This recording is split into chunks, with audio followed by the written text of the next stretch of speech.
première année de Belshazzar, roi de Babylone, Daniel eut un songe et des visions de son esprit pendant qu'il était sur sa couche. Ensuite, il écrivit le songe et raconta les principales choses. Daniel commença et dit, « Je regardai pendant ma vision nocturne, et voici, les 4 vents des cieux firent irruption sur la grande mer, et 4 grands animaux sortirent de la mer, différents l'un de l'autre. Le premier était semblable à un lion et avait des ailes d'aigle. Je regardai jusqu'au moment où ses ailes furent arrachées. Il fut enlevé de terre et mis debout sur ses pieds comme un homme, et un cœur d'homme lui fut donné. Et voici un second animal était semblable à un ours, et se tenait sur un côté.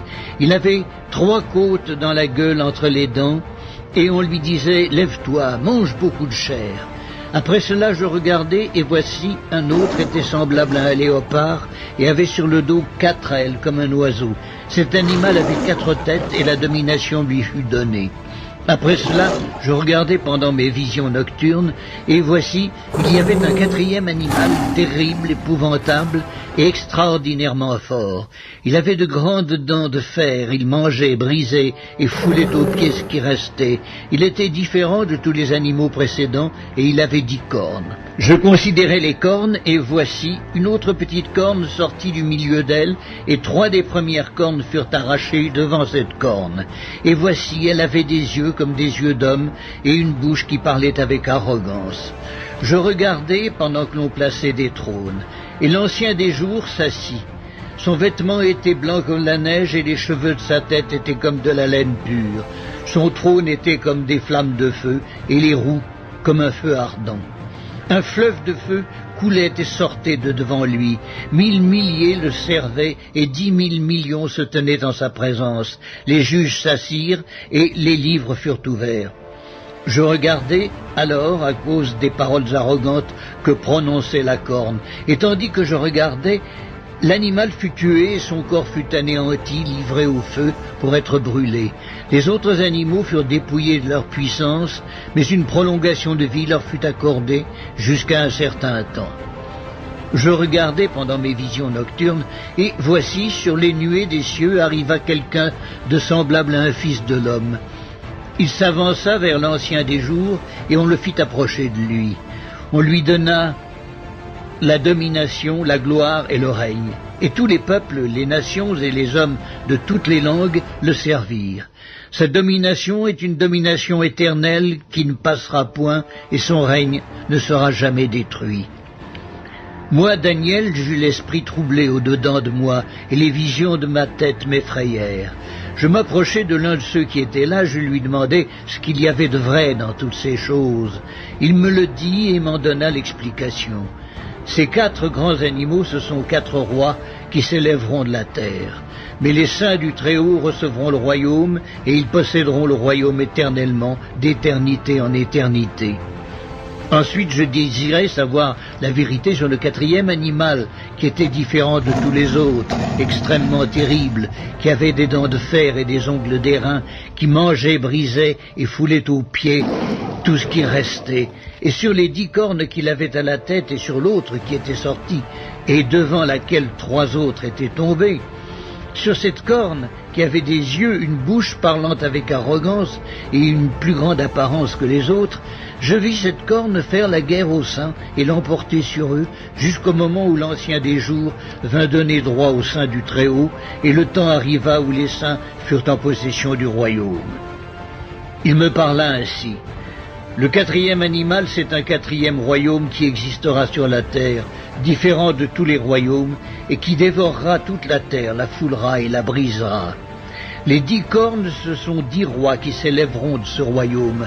Un autre s'élèvera après eux, il sera différent des premiers, et il abaissera 3 rois. Il prononcera des paroles contre le Très-Haut, il opprimera les saints du Très-Haut, et il espérera changer les temps et la loi. Et les saints seront livrés entre ses mains pendant un temps, des temps, et la moitié d'un temps. Puis viendra le jugement, et on lui ôtera sa domination, qui sera détruite et anéantie pour jamais. Le règne, la domination et la grandeur de tous les royaumes qui sont sous les cieux seront donnés au peuple des saints du Très-Haut. Son règne est un règne éternel, et tous les dominateurs le serviront et lui obéiront. Ici finirent les paroles. Moi, Daniel, je fus extrêmement troublé par mes pensées, je changeai de couleur et je conservai ces paroles dans mon cœur.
People just want to leave you alone to love and be loved in return.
Understand what they need to run their computer systems and to do the type of research that they need. They needed to have some trick to get enough geniuses to really move rapidly forward with what they wanted to accomplish. And they discovered that if they scarred the brainstem, they could create somebody with a photographic memory. And so a lot of your people out there that are geniuses working for the system are mind-controlled slaves that have their brainstem scarred as a child. They've been given a photographic memory, and they've got programming. Now, how do they control these people? Well, they are releasing technology at a rate that they have decided upon, and they release that. If you're a mind-controlled slave, a lot of the ideas that you will get will come as dreams. Now, how are they doing this? Well, they're using natural things, natural functions of the brain.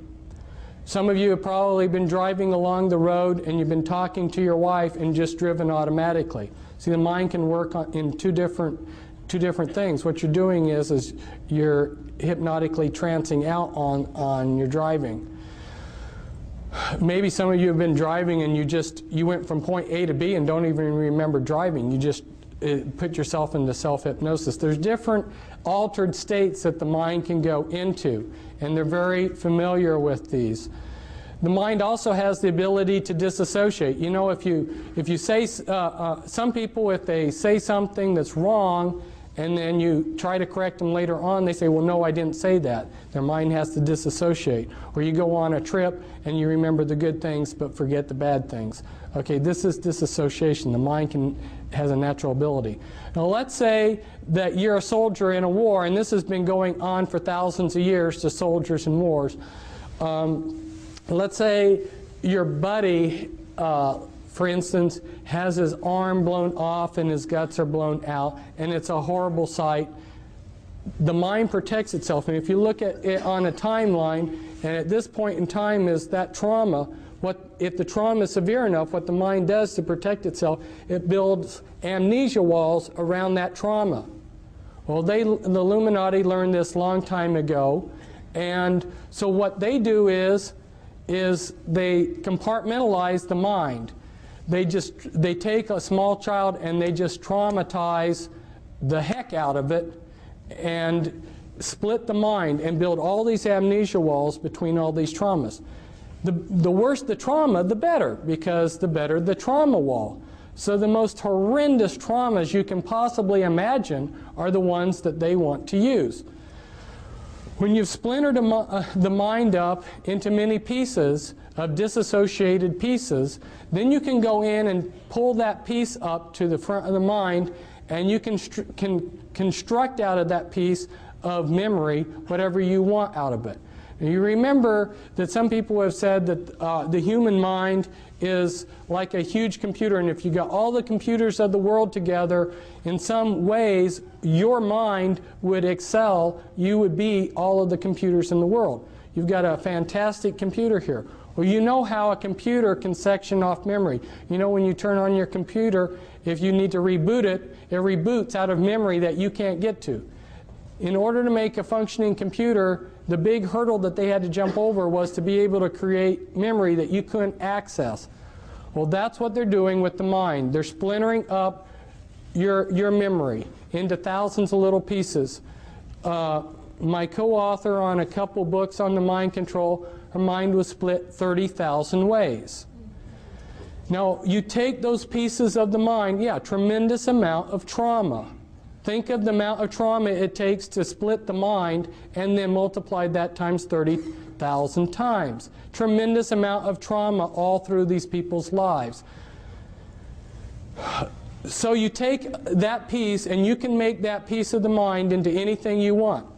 Now let's say they take one piece and they show up films, and through the programming they make it into a particular personality. Well, what they want to do is they want to make the most perfect front for their slave possible. And so they will test a slave, they will test a victim that they're going to make into a mind-controlled puppet. They'll test them when they're a small child. And I go into the techniques in the book as to how they can test as to what your abilities are. They use EKG tests, and they know how to determine what your abilities are as a small child as to when you would grow up. So they plan out your life ahead of time. They say, this one will be a doctor, this one will be a lawyer, this one will be a scientist working on rockets, this one will be this one will be that, okay? And depending on what they're wanting you for will determine the type of programming they give you. So it's very systematic, and because the movers and shakers of the world have all of the resources, basically, they can move these people into whatever field they decide for them, so they become the top of their field. Now, their front personalities are very legitimate, sincere people. They don't know about the Dr. Jekyll, Mr. Hyde effect. Imagine yourself being a Christian minister and horrors of horrors finding out that you've got disassociated parts of yourself that are Satanists, that are satanic, that go to Illuminati rituals. Now, this is comes from a book.